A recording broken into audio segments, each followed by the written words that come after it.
Hey everybody, good morning. This is Ordinary Beauty '07. I am an ordinary person made beautiful from within by my creator in the number 7 because it is God's number.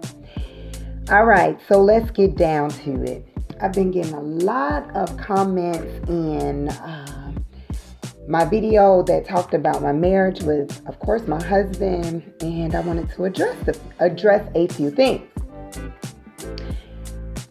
As far as marriage goes, I have been married 25 years, and if you listen to my other video, you know that I did a list. Now, I was 18 years old when I did this list. I was in college. I actually went to my mom first. I told her that I wanted to get married.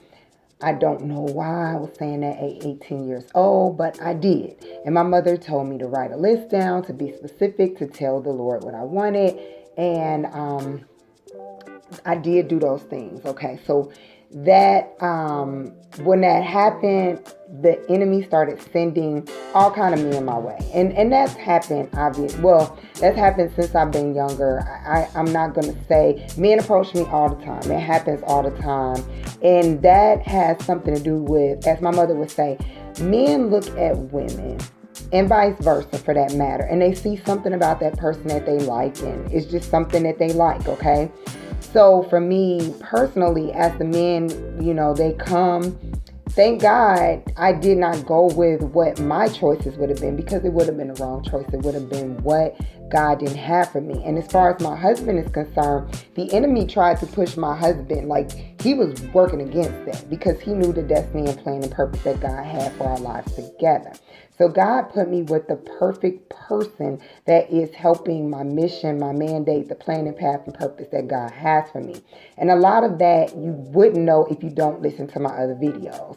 So God had a plan, which is why at that time he paired me with my husband.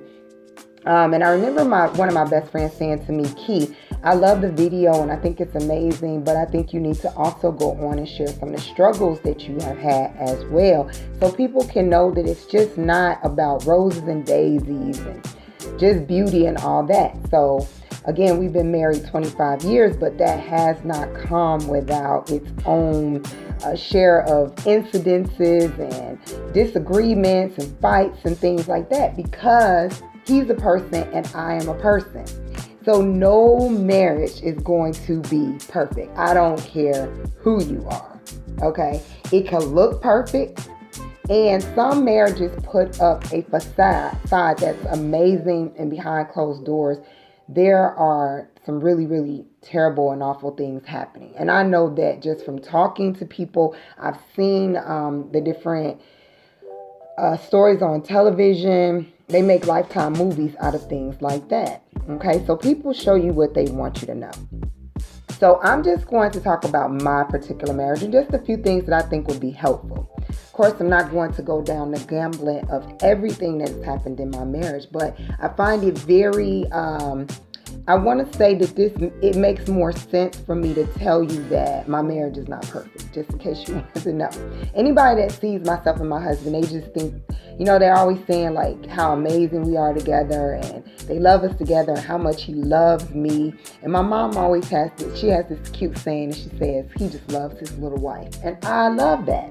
However, my mom also knows that we've gone through things, and going through things and staying together is a choice.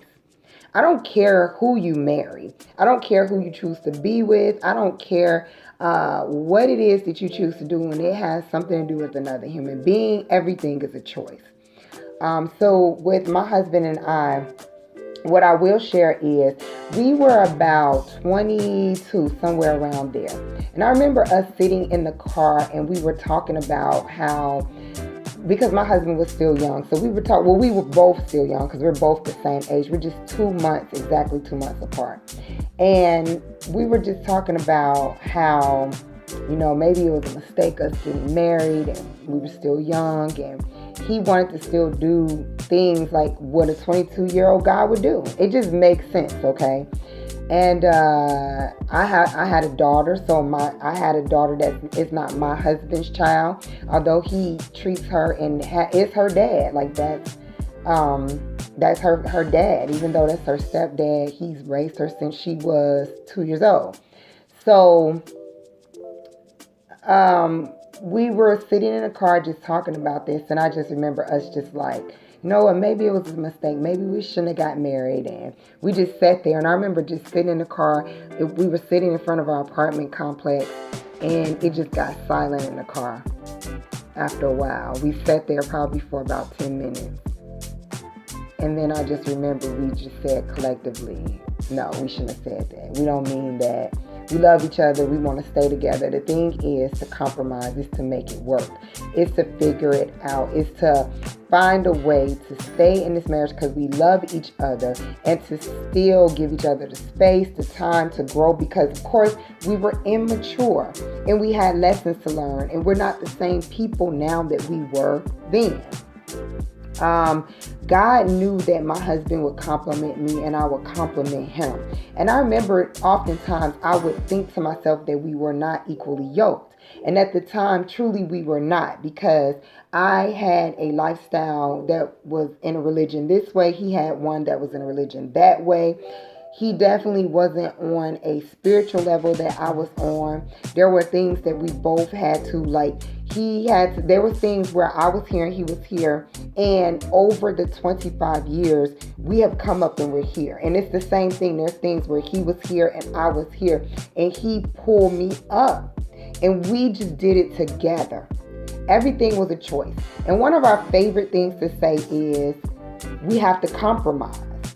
My husband will compromise maybe my nagging when I'm on my menstrual, because he knows that's going to happen. But he's learned, instead of complaining about it, this is her time, this is going to happen. He knows it, and instead of him reacting in a way back to me when those times come, he knows, he just backs off and he gives me my time. He'll laugh about it. And it's funny the way he chooses to try another alternative to what he could do.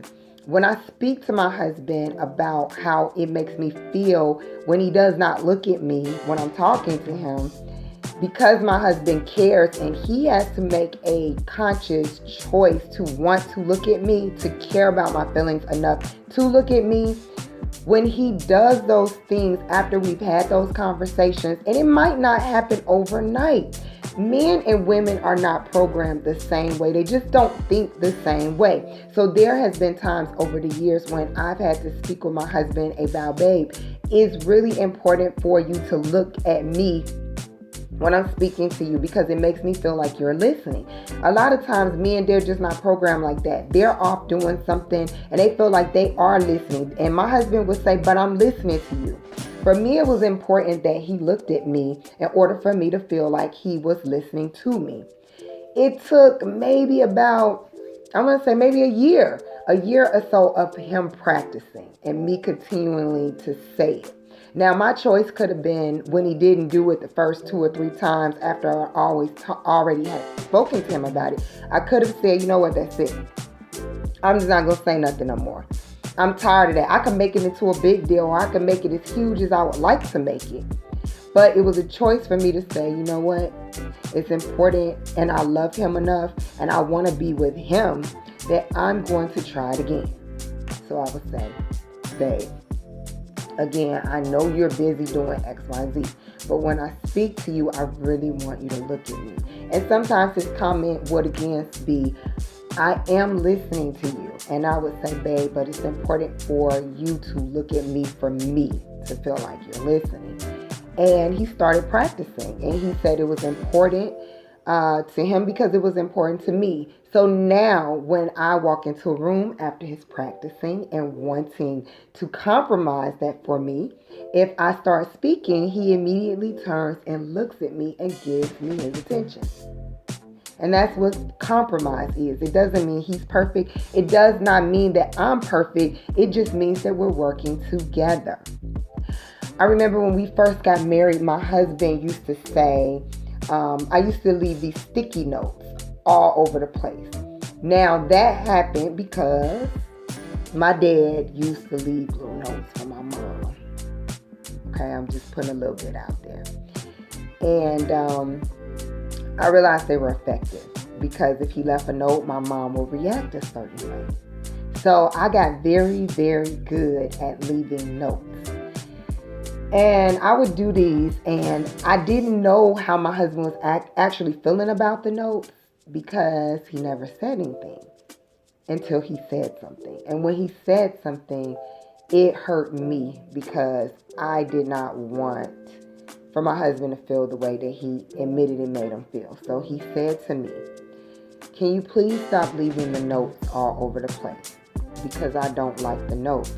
So a typical note might say something like, "Can you please, when I fold your clothes up in your closet, can you please just stop taking your shirts and ripping them down and causing a mess again?" Because that was one of the things that we went back and forth about. I'm extremely neat. I like things like this. And my husband doesn't care. He is the very opposite of me. He will just throw it in there. But over the years, 25 years, it may have been a decade later, that my husband really started caring about folding some shirts.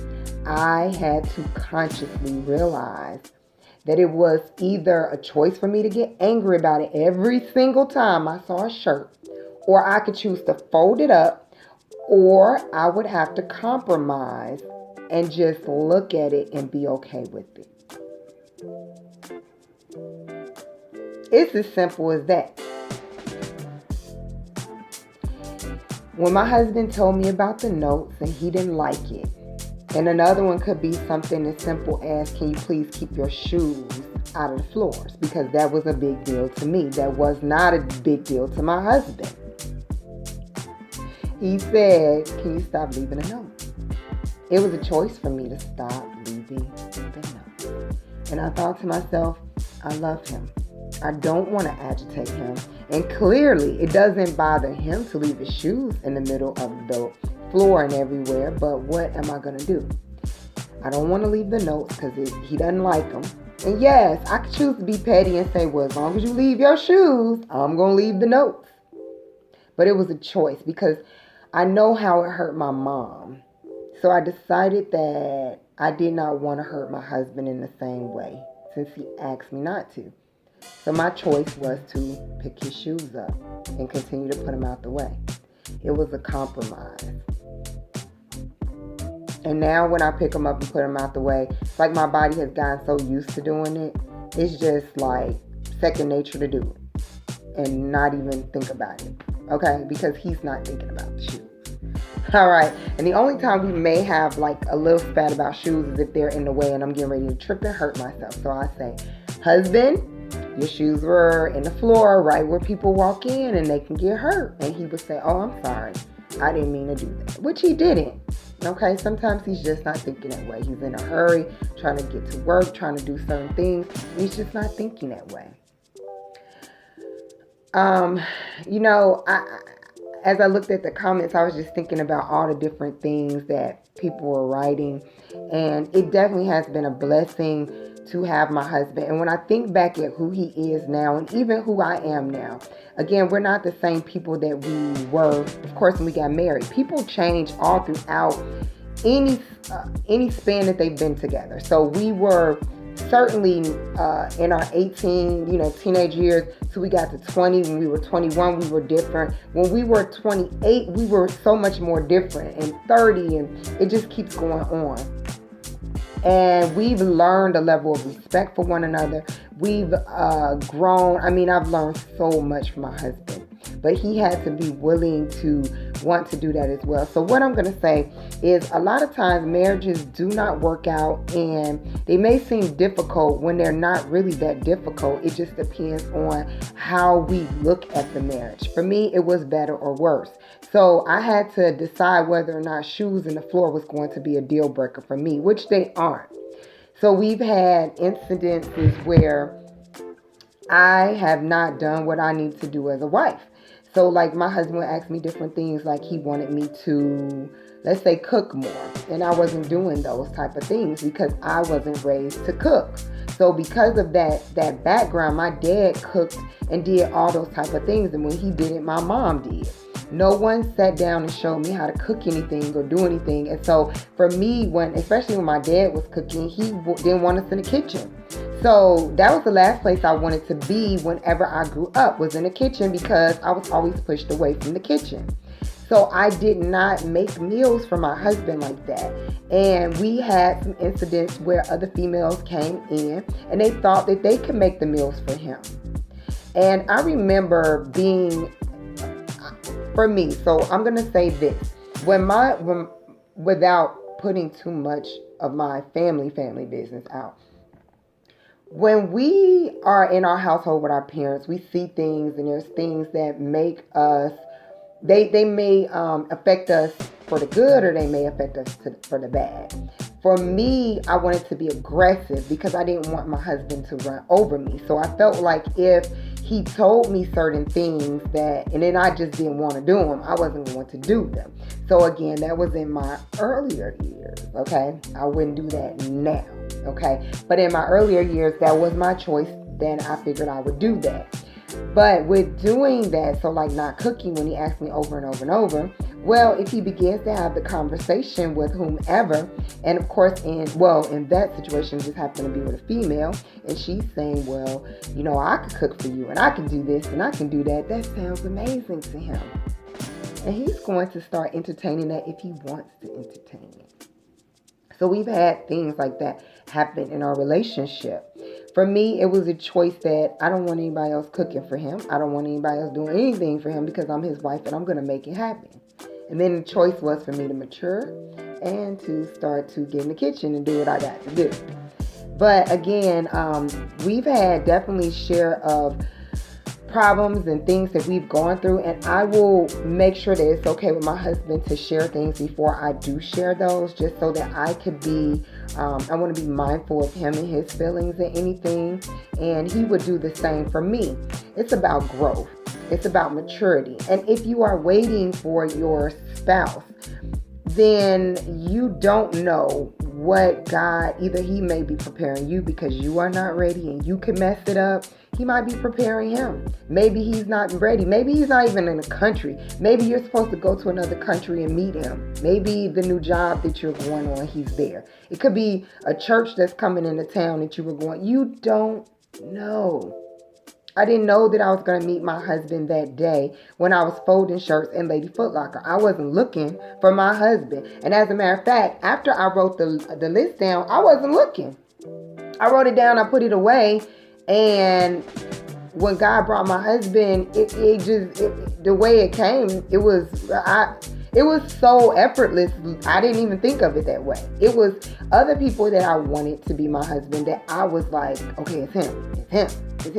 Because I had, learning from my big brother how men treated women, I decided I wasn't going to just have just one guy. I was going to have a few guys. Okay? So I had my guy to take me out to get something to eat. I had my guy that was the movie guy. I had my guy that I knew was my dates for this or that or whatever the case might be. And they all were something that I liked. And one in particular that I would have married if he would have asked me to marry him. And thank God. Thank God that did not happen. Okay, God knows how to shield us. He can see things ahead of us that we don't know, because our little hearts, they want to step ahead of us because they feel they know what's right. And sometimes they just patter, and they don't have the right answer. So that may have been more of a rant than I wanted it to be, but I did want to address that because that video that I put out, me and my husband, we're having a good time together, but we're doing that now. We've always been really, really compatible. We've always been silly. We've been able to relate to each other. We've always had a connection, a very strong connection. We are just like that, the Hancock movie. We just keep coming back together. But it's because it's who God chose for me. And us staying together was clearly a choice. Me doing certain things that help my marriage are a choice. And as well for my husband. So if you're in a relationship and you're finding that you're having those things going on, it also has to be a compromise for both parties. Sometimes it can't, it can't just be one person compromising. That will not work. Somebody's going to give up if it is that way. So things don't always work out the way we want them to work out. So someone put in the comments, I would like to see where you guys will be like in 20 years. And that comment was like really a comment. Anything can happen to anybody in 20 years. We may not be alive in 20 years. Somebody choices could have definitely changed in 20 years. We are human beings. Things won't always be cookies and cake and cream and hot dogs and flowers. It just doesn't work like that. We have to get in and grind with both feet if we want to make anything work. And if the person who you are with is the person is whom you were supposed to be with, or that God placed you with, if you fight for it, it will work.